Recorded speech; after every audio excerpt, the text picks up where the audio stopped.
தமிழ்நாட்டில் ஸ்டாலின் கையில் 22 23 எம்பிக்கள் இருக்காங்க. இதை பிரதமர் மோடி மதிக்கிறாருங்க. நான் தொடர்ந்து சொல்லிட்டு இருக்கிறேன்.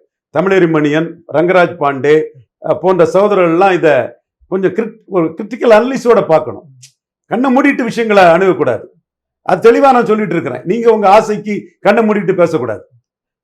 மிகப்பெரிய ஒரு மரியாதையை ஸ்டாலினுக்கு மோடி கொடுத்தாரு. இது வழியா அதுதான் சொல்ல வராரு அவரு மோடி. ராஜ்நாத் சிங் அனுப்பி கலைஞர் நினைவிடத்துக்கு கலந்துக்கிட்டு கலைஞர் நாணயத்தை வெளியிட்டாங்க. இப்ப கனிமொழிக்கு அந்த இதை கொடுத்த பிறகு வேற வழி இல்லாம கொஞ்சம்னு எல்லாரும் டெலிகேஷன் போயிட்டாரு.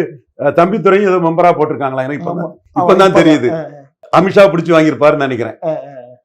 பாவம் அவரு நேத்து தான் எடப்பாடிட்டு ஆசி வாங்கிட்டு இருக்காரு. யாரு சார்? தம்பித்துறை. அவங்கெல்லாம் அங்கங்க நாடுகளுக்கு போயிட்டாங்க.